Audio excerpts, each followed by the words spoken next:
After going into the world of the book, I managed to save the quiet girl who couldn't speak. We became very close and loved each other deeply. We promised to be together forever. But then, something terrible happened. In a fire, she ignored me. Right in front of my eyes, she took another man's hand and ran away without looking back, leaving me alone to be burned by the flames. I died and became a ghost. I was so angry that I swore to make her life miserable. After dying in the fire, I became a ghost. I followed Lily everywhere, day and night. I couldn't leave her side. I tried many times to get away from Lily, but whenever I tried to break free, I would hit something I couldn't see and get thrown back hard. After failing over and over, I gave up and accepted that I was stuck with Lily. Wherever she went, I went too.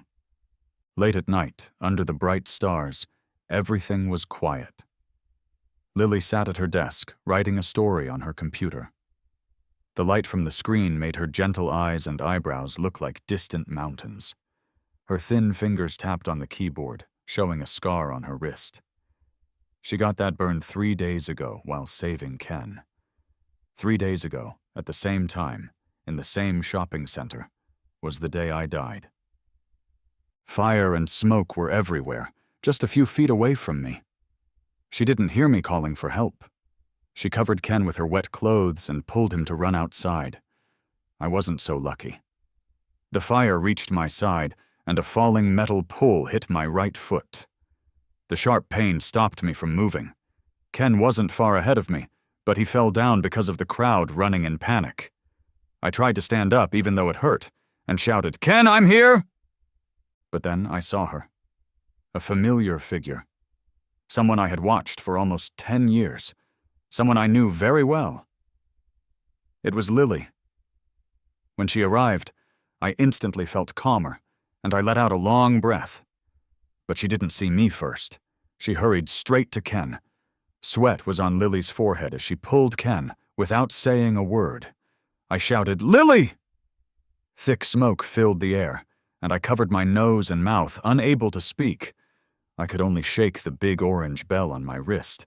The bell rang clearly, its sound coming and going among the noisy cries and screams. "Lily!" Lily kept moving, her small body shaking a little, but she stayed focused on Ken without stopping. How could Lily, that silly girl, not hear me? I thought to myself. The flames kept burning, and another piece of the building fell. I held the bell tightly, my strength slowly leaving me. The last thing I saw before I died was Lily pulling Ken away, his back getting further and further. The fire spread, burning even more fiercely. I don't know how long it was before I couldn't see anymore because of the smoke, and everything went completely dark. I tasted saltiness on my lips. Even when I died, I was still holding the bell. This bell was a gift she gave me on the day I was supposed to go study in another country. She smiled gently, her cheeks red, and tied this cute cat bell to my wrist with her own hands. Lily couldn't speak. She would just use her hands to talk to me. She said, "Don't look for another woman. If you miss me, shake this bell, and I will know that I'm always by your side." At that time, I laughed and said, Okay, I promise. But are all of you in the literature department this innocent? I really like you." However, after I came back to my country, we were never apart again. 3 days ago, Lily broke our promise for the first time. As I was dying, a cold, emotionless voice spoke in my head. "Host, do you regret it?" It was the system that had sent me to this world to be with Lily. After I succeeded, I chose to stay in this world and grow old with Lily. It said, "Host, I cannot save you in this world. After your body dies, your mind will still exist until it leaves and returns to your original world. Also, I can grant one wish within the system's abilities." Lily deleted the story she had been working on all night. It was clear she wasn't doing well. Lily's short stories were quite popular. When we argued, she would write scary stories about revenge to get back at me. And when I made her happy, she would write sweet stories to make her readers feel good. She worked very hard on her writing, often fixing a chapter 4 or 5 times before moving on. When she couldn't think of what to write, I would let her sit on my lap, gently hold her from behind, and help her figure out her characters and what might happen in the story. Sometimes, when she couldn't finish writing and go to sleep, I would make her coffee, get her a snack, and stay up all night with her. Now I watched her struggling and crying, feeling cold and distant inside. As I floated in front of her, my empty eyes showed hatred. I gritted my teeth and shouted, "You bad girl! I was so good to you. You don't deserve me. I hope something bad happens to you." Of course, Lily couldn't hear a ghost's words. She looked sad, picked up her phone, and opened her messages. At the top of her friend list was the name Little Ray. Little Ray was me. My name is Ray. I hadn't replied to her messages for 3 days. The room was full of floating leaves, so she decided to sit at her desk to see what she was doing. After looking for a while, Lily actually smiled. She reached out her finger to touch my dog picture, a small smile on her lips. A message popped up on her phone. Lily poked Little Ray's head and said, "Poke your doggy head." Lily sent, "Can you call me when you're not too busy?" A moment later, she sent, "Can you check in with me?" After waiting a long time without a reply, Lily tried to start a video call but stopped and closed it. Before I went on my business trip, I had told her that this trip would be very busy, with difficult clients, and I might need to be available all the time. I told her I might not reply to messages quickly, and that she should text me before calling, instead of just calling without warning. After a while, she couldn't help but poke my picture again. Another message popped up. Lily poked your tombstone and said, "Get up and dance." I floated with my phone on the ceiling, laughing and crying at the same time. Yes, being able to control the phone was my last wish to the system. At first, I wished my soul could leave Lily, but the system said it couldn't.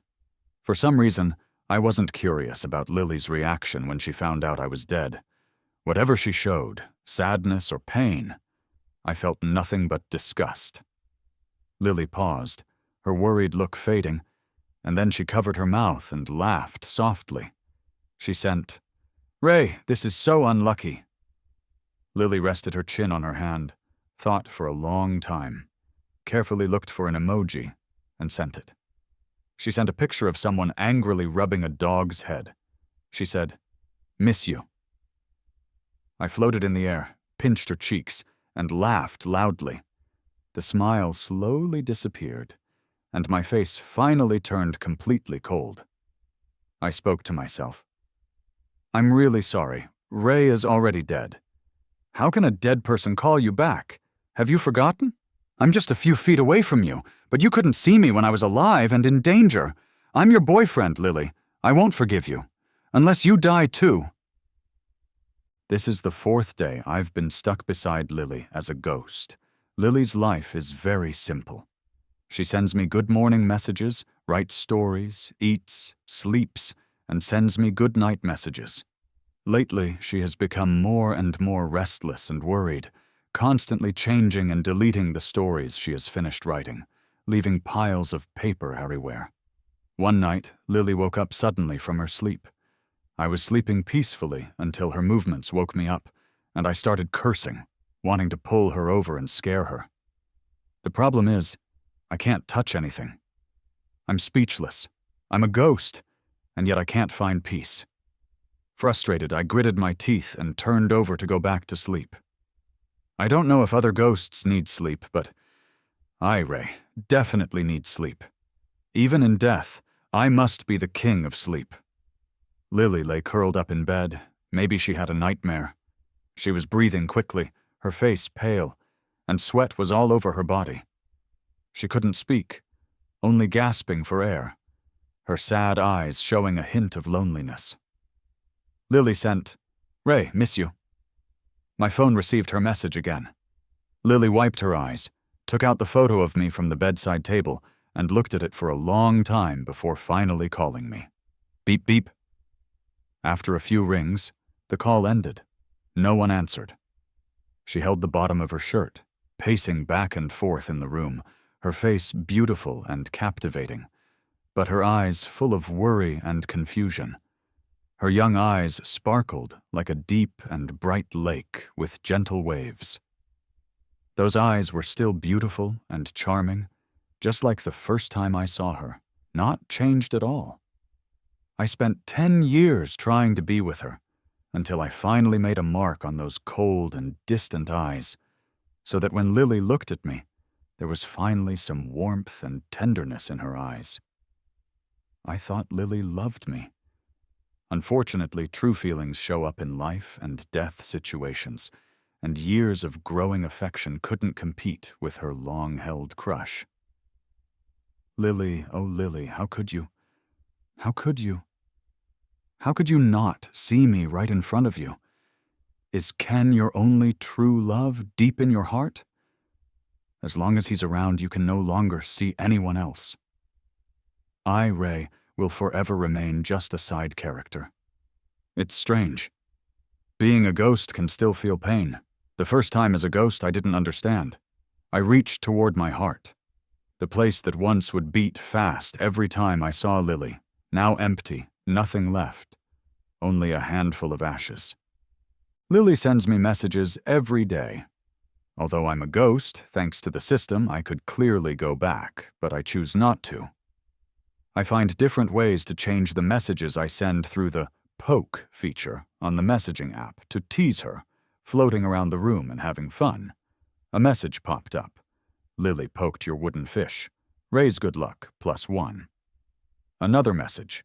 Lily patted your ex's tombstone and lit incense. And another. Lily poked our matchmaker's red string. Oops, accidentally broke it.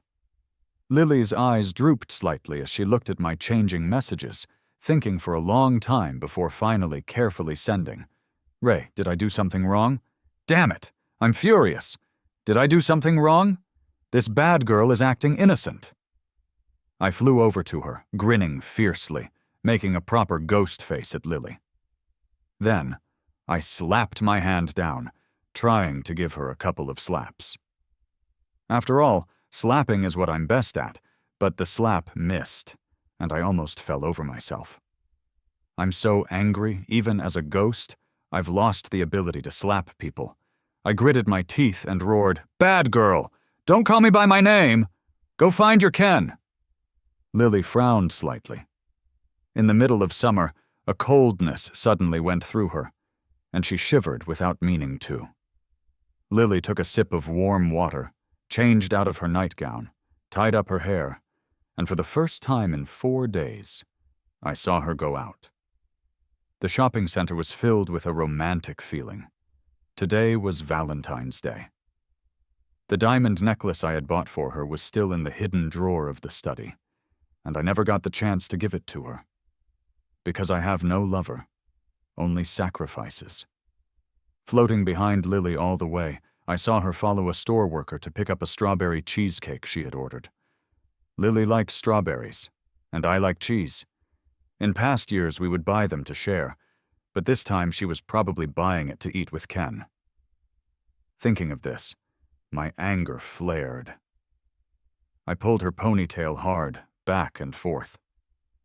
"You two bad people, eat up! It's fine if you both get food poisoning." Lily didn't notice, thinking the air conditioning in the shopping center was too cold. She frowned slightly. After carefully putting away the cake, she went into a men's clothing store. Because she had trouble talking, Lily rarely went out, so today was unusual. A pang of sadness filled my empty eye sockets. Lily was carefully choosing items one by one, typing on her phone while using her hands to talk to the store worker, seemingly explaining Ken's style of dressing. I was so angry that I wanted to break the store for her right there. I made a spitting face at the store, but all that came out was air. I quickly tried to calm down my anger, missing the words on Lily's screen. She wrote, "Male, about 178 centimeters tall. Very slim, fair skin, loves to laugh, likes blue, for a loved one. The store worker smiled and said, "You must love him very much." Lily's clear, jade-like eyes suddenly softened as if they had melted. She wrote, "Thank you. He is someone worth my love." Lily didn't go home. She went straight to the main hospital. Buying a gift to give directly to the person makes sense.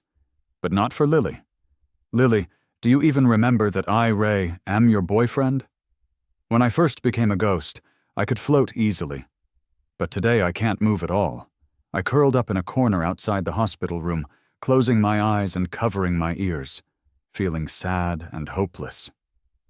Back when the system first brought me into this world, I was a tough guy who wasn't interested in the romance stories in this book.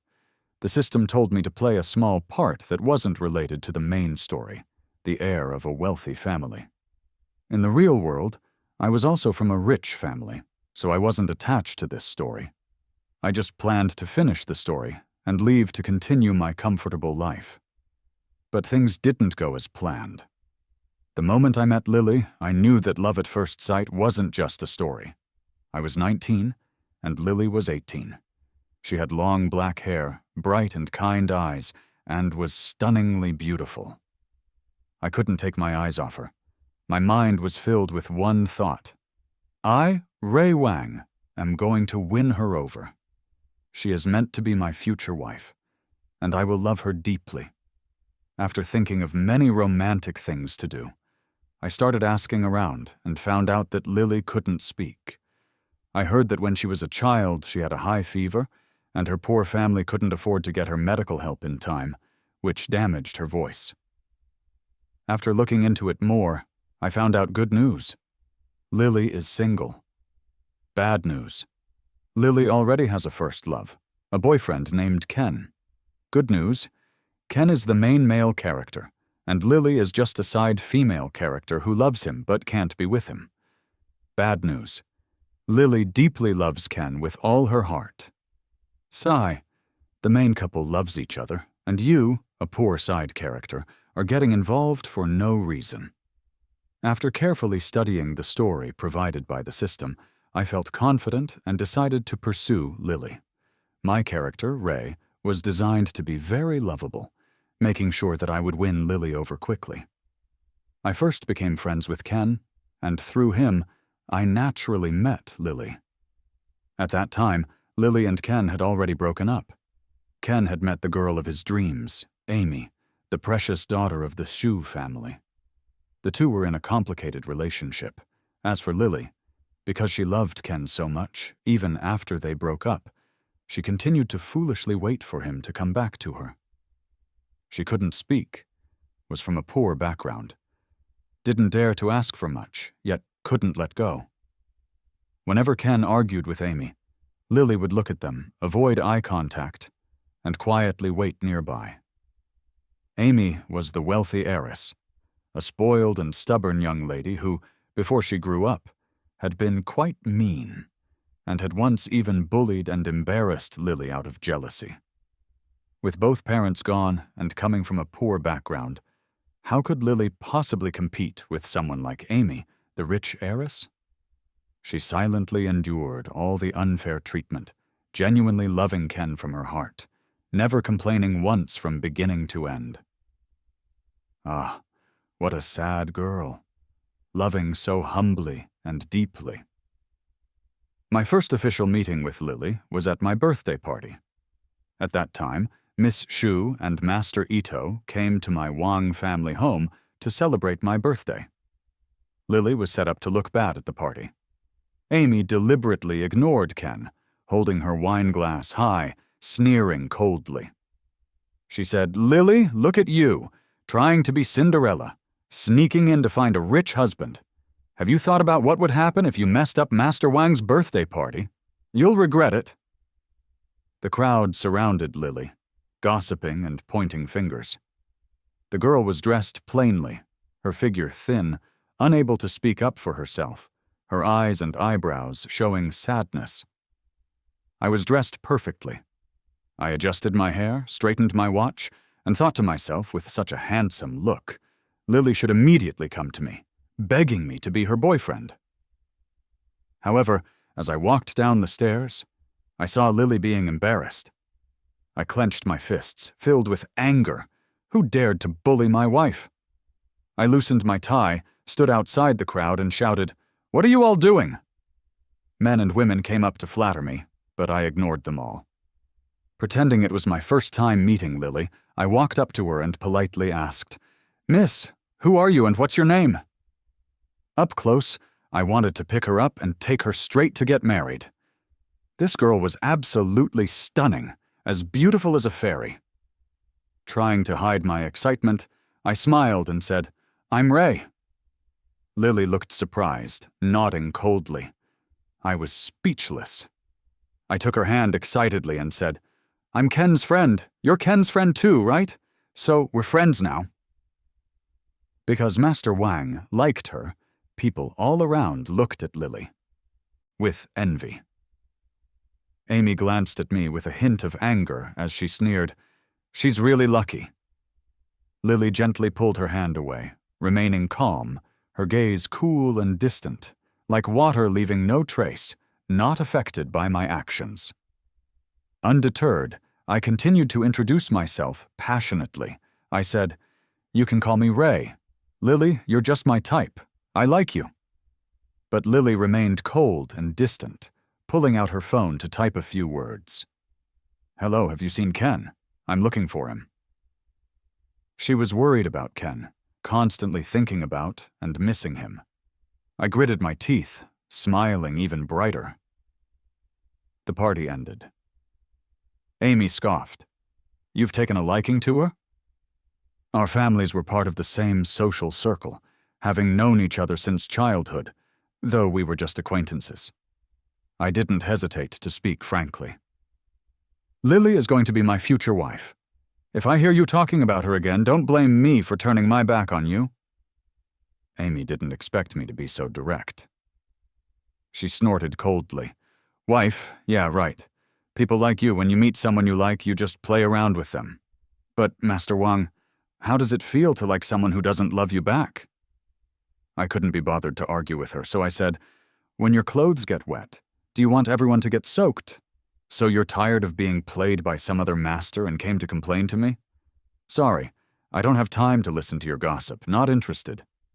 In the first 18 years of Lily's life, Ken was the only person who treated her well. They grew up supporting each other in the orphanage, and I could understand the bond and friendship between Lily and Ken. I was envious, but not exactly jealous. Anyway, Lily's future would definitely include me, Ray. I was certain I wanted her for the rest of my life. From then on, I started trying hard to win Lily over. I even learned sign language for her, creating different opportunities to meet her. Lily was a very shy girl, but that didn't matter. I was persistent and good at sticking around. On New Year's Eve, Lily was all alone in her rented apartment. I knocked on her door, sneaking in when she wasn't paying attention. I rushed in, shouting, "I'm starving! I'm starving! Hurry and wipe the table, I've brought a feast!" "Lily, I like you. I think you were born to be my wife. What do you think?" "Lily, I can't stand seeing you with someone else." "Lily, what do you think of me? I'm telling you I love you." Lily probably didn't expect that a rich young man like me would be so forward. As the clock struck midnight on New Year's, I used sign language to wish her a happy new year, a big smile on my face that was reflected in Lily's eyes. And so I tried to win Lily over for several years, until a problem happened in the Wang family, and I was told to go study abroad. At the airport, Lily pushed through the crowd, running and breathing fast. The usually calm and quiet girl looked very messy, her eyes red as she held my hand tightly. She signed, "I like you too. Lily likes Ray." It showed that I had succeeded. I thought, if it weren't for that terrible fire, Lily and I would have been together for a long, long time, growing old together. When Lily came out of Ken's hospital room, I was filled with anger, puffing out my cheeks as I tried to blow cold air at her. Amy, acting all gentle and kind, softly said, "Thank you." Years had passed, And this green tea was much more controlled than before. After thinking for a moment, Amy still felt uneasy and asked carefully, "You haven't hurt Ray, have you?" Lily remained silent, a hint of coldness in her eyes as she signed, "No." Amy sighed with relief and smiled. "Where's Ray? Why didn't he come with you?"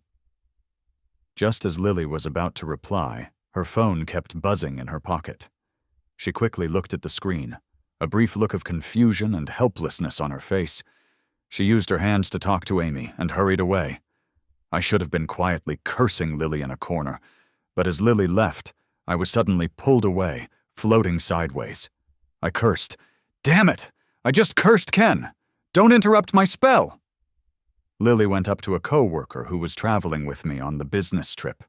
The co-worker scratched his head and said, "Ray has already returned. He's on the same flight as me."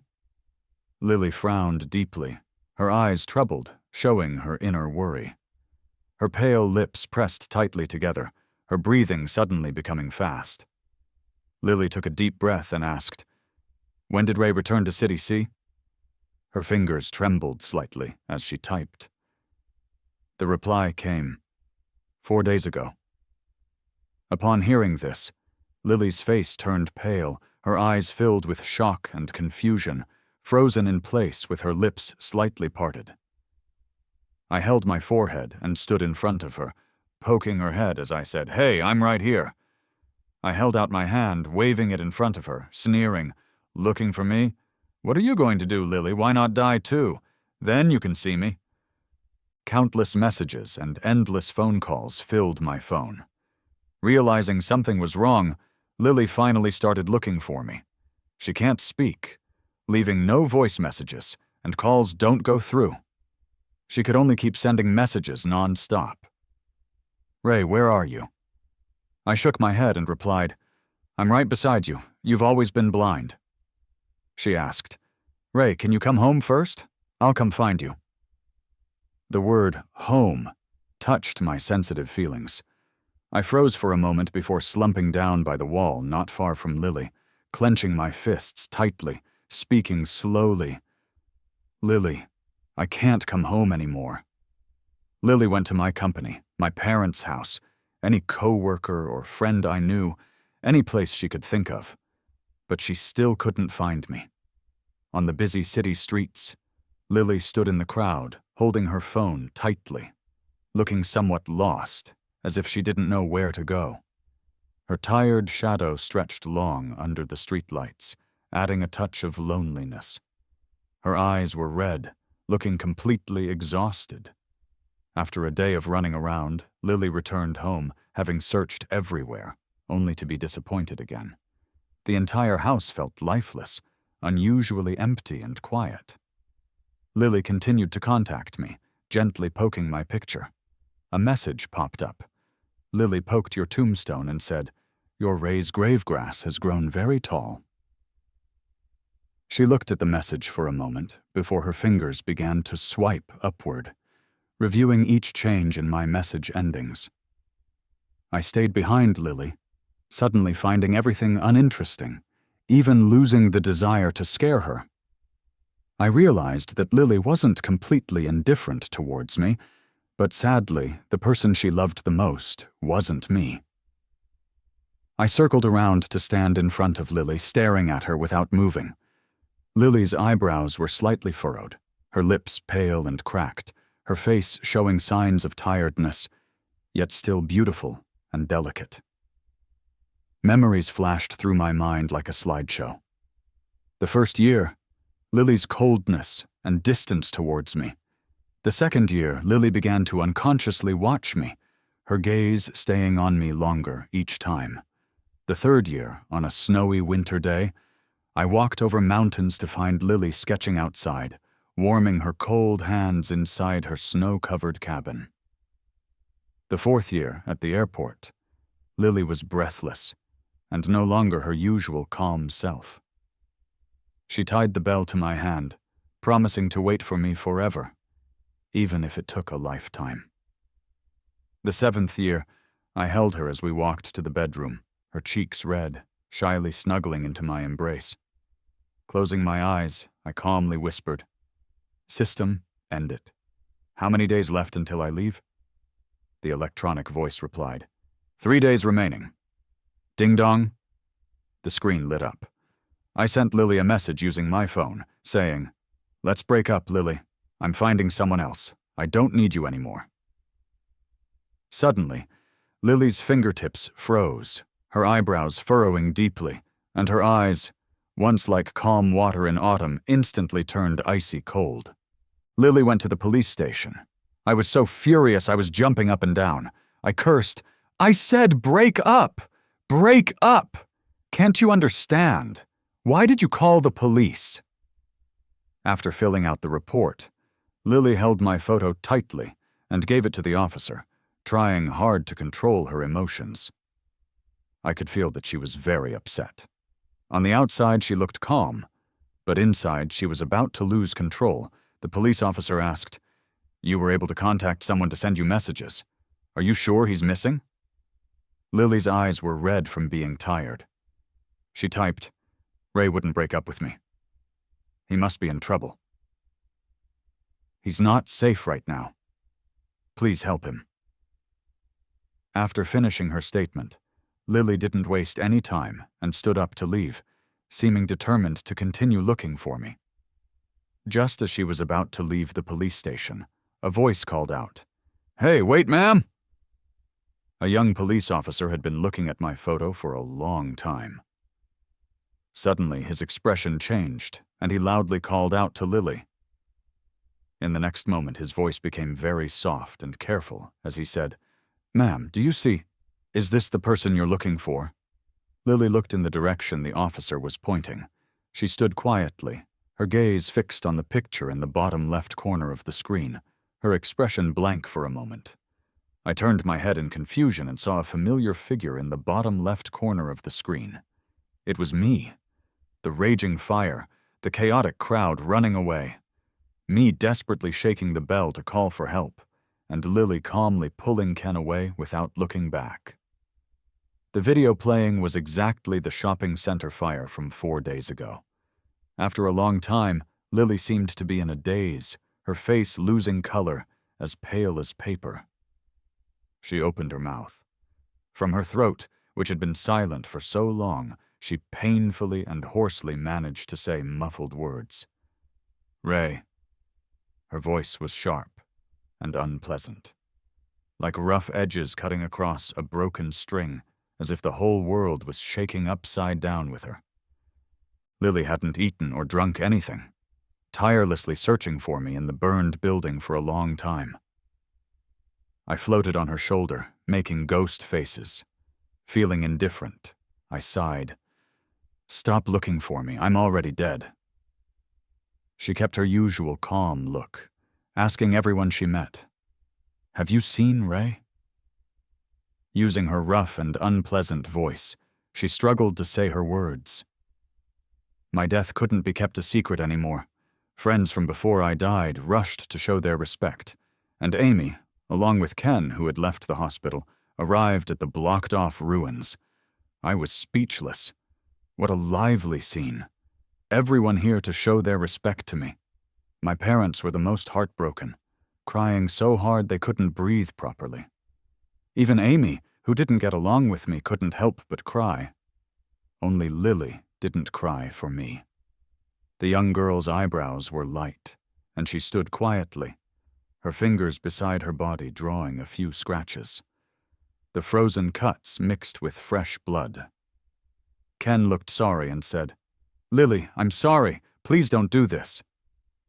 Lily turned sideways, tilting her head, and softly asked, "Have you seen Ray?" Ken was completely shocked, unable to believe it, and asked, "Lily, when did you learn to speak?" Lily didn't answer his question. She looked down, murmuring to herself, "I haven't seen him." Her mouth opened and closed, her voice muffled and unclear, as if she had rocks in her throat. "He's in pain, isn't he? Ray must be in a lot of pain. I came to find Ray and take him home, but I can't find him." On the 7th day after his death, it was Ray's funeral. Lily didn't go to my funeral. Coincidentally, I didn't want to hear the crying and tears of those who loved me, nor did I want to see the cold looks of those who hated me. So I lay in bed, planning to sleep deeply, when the system told me that after waking up, I could return to the real world. My body and mind gradually became peaceful, but unexpectedly, Lily stood by the bed, suddenly pulled back the covers, and without warning lay down beside me. I glared angrily, instantly flew up, and with a whoosh, I flew out. I was speechless. "Hey!" Lily lay on the side where I usually slept. She lay in my place, covering my blanket, shamelessly burying her head in my pillow, her fingertips repeatedly touching and stroking. I was dumbfounded and angrily scolded. "Bad girl! Even in the last sleep you want to disturb my peace!" Lily lay on her side, completely silent. Her pale lips were cracked, her face showing signs of tiredness, yet she remained beautiful and delicate. Her head was buried low, holding something tightly in her palm, clenching her teeth, desperately trying to stop her lips from trembling, shouting my name. I floated to the edge of the bed, then looked away. Finding it extremely ridiculous, I said, "Lily, what is this? Regret? Better late than never. Moreover, even if we do it again, you'll still make the same choice. Admit it, you're just a bad person." Muttering the conclusion to myself, I felt inexplicably sad. At least I was about to be free. Ray would be reborn, and in the new life, Lily would no longer exist. Lily was sleeping restlessly. After lying for a while, she got up to the kitchen and made a plate of dumplings, which I had made badly before going on the business trip. I was forced to follow her to the kitchen, feeling confused for a moment. Suddenly, I remembered the time we argued, that day of the winter solstice. I had impulsively left work early, wanting to do something romantic by making her a plate of homemade dumplings. However, I ended up cooking them terribly, making them inedible. She looked at the unappetizing food, hesitated to pick up her chopsticks. I was enraged. These were dumplings I had made step by step, mixing the filling, seasoning, rolling the dough, wrapping them, and cooking them one by one.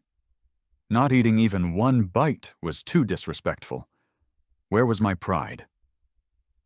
In a fit of anger, I directly fed the cooked dumplings to the stray dog in the neighborhood. I gritted my teeth.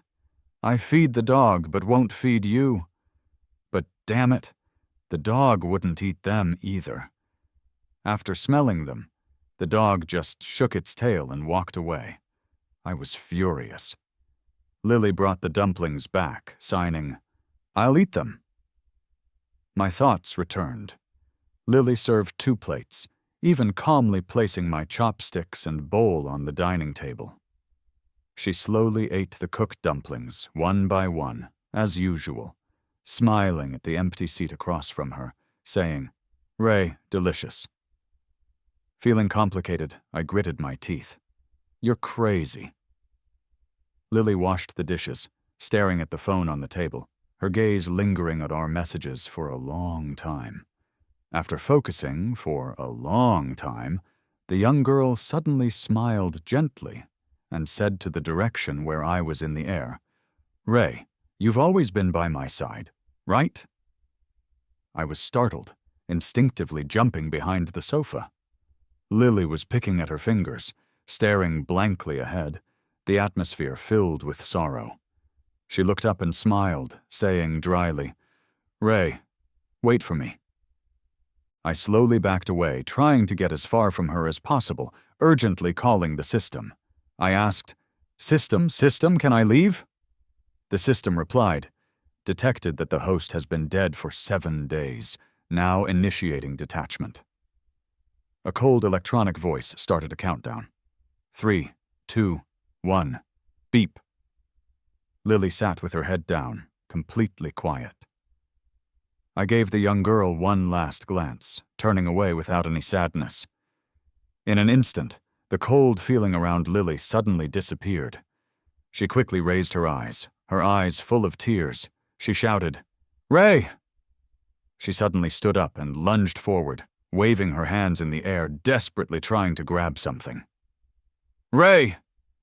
Lily's chest rose and fell quickly, her throat hoarse. She vomited a mouthful of blood, staining her white dress. After a while, the young girl's clear, moist eyes finally became still. That evening, at a house in the suburbs, the house was on fire. Inside the smoke-filled house, Lily tightly held the pendant in her palm, as if she were holding Ray tightly. "Ray, wait for me." Opening my eyes again, I smelled the scent of disinfectant. In the hospital room, a woman was smiling at me, telling me she was my wife. I rubbed my slightly aching temples, having no memory of her. Understanding the woman's words, I spent a week recovering in the hospital. On the morning I was leaving, the knot of the bell's string on my wrist came loose, its clear sound drifting far away. I was about to bend down to pick it up when another hand quickly picked it up before me. The young girl's face was sweet and familiar, yet I couldn't remember where I had seen her before. She picked up the bell, looked at it closely, and was momentarily stunned. After a while, the young girl handed the bell to me. A gentle smile on her lips, she asked, "Hello, is this yours?" "Extra chapter, Lily. My love is Ray. I love him deeply. I love him the most, only him. Ray seems to never realize that he is my true first love. I owe Ken a life. Back in the orphanage, he saved me by taking a dangerous hit, almost dying because of me. I have no parents. If I give this life back to Ken, it wouldn't be bad." I started being kind to him. Slowly, my kindness towards Ken became a habit. Ken asked me to pretend to be his girlfriend, and I agreed. For me, whether or not to date, it made no difference who I dated. Until I met Ray. He thought our first meeting was only at my birthday party.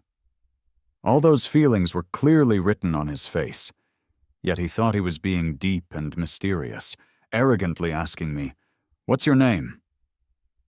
A barren and lonely life was suddenly filled with sunlight, carrying the fresh and lively scent of grass. Such a wonderful person. How could I be worthy to be with him? Ray is my bright and bold color. The first time I saw him, my silent heart stirred slightly. I was smitten. I like him, but I can't speak. I'm not good enough for him. Later, I lived a dreamlike life. He hugged me, he kissed me. I was truly with Ray. The day I saved Ken, I thought, finally, I had repaid Ken a life. From then on, my life, my body, my soul, everything belonged solely to Ray. But since that day, I have been uneasy, even having several nights of nightmares. In that terrible dream, my Ray was barely alive, unable to call for help, and ultimately consumed by flames. Breaking into a sweat, I woke up from the dream. It turns out the dream was real. I completely fell into the deepest hell.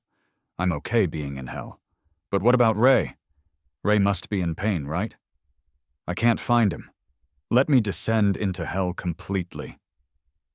The master who created me gave me a task: to separate Ray and Lily at all costs. Make Lily a bad person. In the real world, she couldn't split them apart, but in the virtual world, she could. Thus, Ray and Lily experienced 10 lifetimes within the reincarnation system. In every lifetime, no matter how different their statuses were, they would ultimately fall in love with each other. The master was furious. In the last lifetime, the master carefully arranged someone for Lily to rely on, but Ray still fell in love with her at first sight. They overcame countless misunderstandings and finally came together. To make Ray give up completely, the master decided to take drastic measures. On the day of the shopping center fire, my central control system issued a ruthless command, severing all of Lily's sensory connections to Ray. Lily couldn't see Ray at all, and naturally couldn't hear Ray's cries for help. This was the most tragic lifetime for Ray. The master said she loved Ray very much. I was puzzled. I was just data. I didn't understand love. But is love really like that? It seems someone once said that love should be afraid of the other person's pain. Since the master loves Ray, how could she bear to watch him die so brutally? The plan succeeded. Ray's love for Lily began to fade because of his brutal death caused by betrayal. I separated them. The task was fully accomplished. That night of the raging fire, I watched Lily choose to end her life, desperately searching for her Ray. For the first time in my data stream, meaningless gibberish appeared. Back in the real world, I hovered in mid-air. Ray was discharged from the hospital with the master by his side. Lily appeared at another door of the hospital. They stood on opposite sides, about to miss each other. The built-in data stream began to show incomprehensible gibberish again, beyond scientific calculation. Driven by fate, I used my last bit of energy, directing it towards Ray and Lily's bells. The knots untied, emotions began to stir. Ray, my little master, I wish you happiness. I wish you no longer suffer.